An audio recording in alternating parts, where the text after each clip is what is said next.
lutou em uma resistência de 51 dias com o FBI.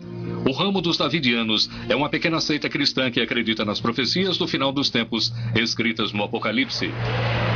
O cerco terminou em um cenário apocalíptico onde 80 homens, mulheres e crianças morreram.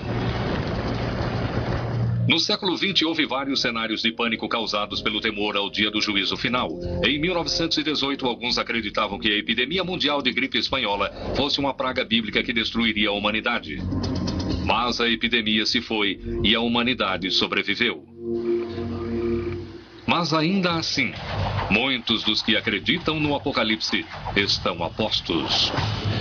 Eu acredito que Cristo poderá voltar a qualquer momento, e isso me faz viver de maneira comportada, porque não quero ser pego de surpresa.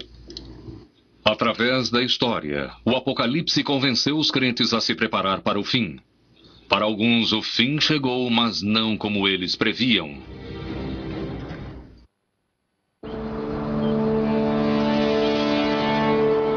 O fim está próximo. É o que diz quem lê o livro do Apocalipse de forma literal. Acredito que essa seja a última geração de seres humanos antes do retorno de Cristo. Estamos sem tempo, sem espaço, sem lugar, estamos sem ideias, quer dizer, praticamente sem nada. Portanto, acho que estamos nos aproximando do fim. Muitos estudiosos dizem que isso é a sensação de reviver o que já passou. Em quase todas as eras houve quem acreditasse que o mundo estava terminando, baseados em sua própria interpretação do Apocalipse. Entramos numa nova era depois do 11 de setembro e da guerra ao terror. E mais uma vez as pessoas estão recorrendo ao livro do Apocalipse para descobrir que tipo de coisas nele justificariam a noção de que o fim do mundo está próximo. Uma das coisas que descobrimos sobre a crença no Apocalipse é que toda geração pensa que ele é especial. Toda geração acha que verá o fim do mundo porque o seu é o período mais corrupto. Se olharmos para isso historicamente, veremos isso se repetindo.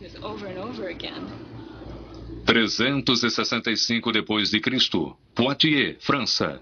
Um bispo chamado Hilário de Poitiers está convencido de que o fim está próximo. Ele começa a dizer para as pessoas para se preparar para o fim do mundo.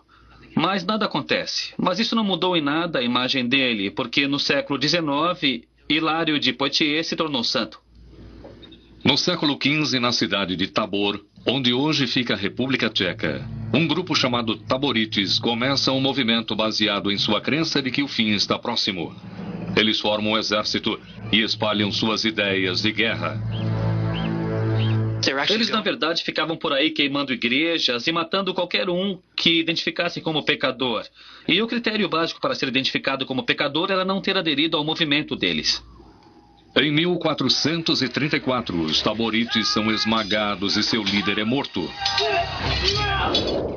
No século XIX, nos Estados Unidos, surge um outro movimento apocalíptico liderado por um capitão do exército chamado William Miller, que se tornara um pregador batista.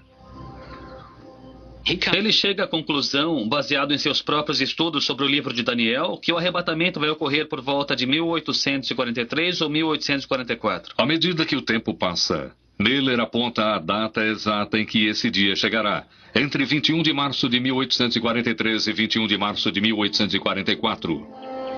O próximo ano chega e se vai, mas nem sinal ainda de um arrebatamento. Miller verifica outra vez seus cálculos e chega a uma nova data, 22 de outubro de 1844. Até agora, Miller atraiu um número aproximado de 50 mil discípulos. Na véspera do grande dia, alguns abrem mão de todas as suas posses terrenas. Alguns até compram roupas especiais, vestimentas de ascensão para o evento. E quando o dia chegou, os seus seguidores se reuniram em colinas e começaram a rezar e a cantar hinos. Cantavam com as mãos erguidas para o céu. O dia seguinte é conhecido pelos seguidores de Miller como o Grande Desapontamento.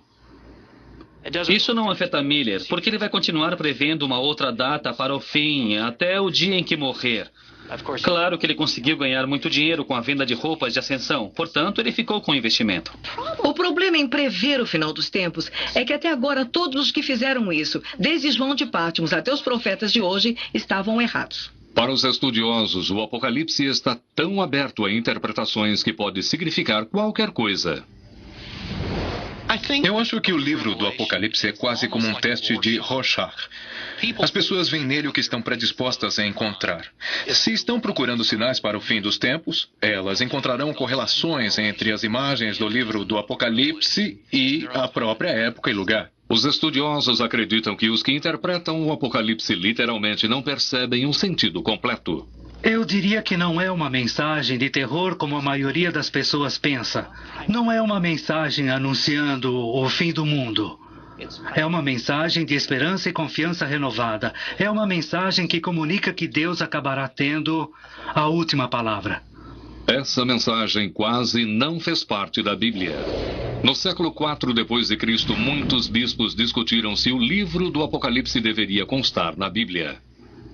Muitas pessoas fizeram objeções ao tipo de violência que elas encontravam no livro do Apocalipse. É também, de alguma forma, uma atitude socialmente radical e muito crítica do Império Romano.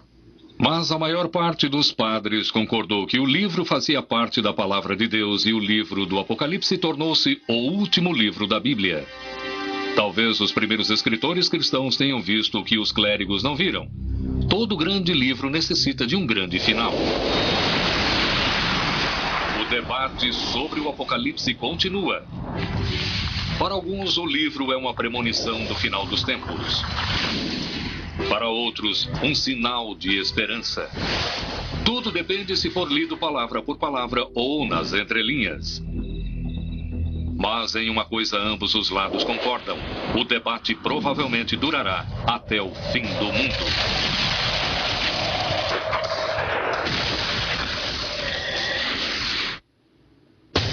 Versão brasileira: Centauro.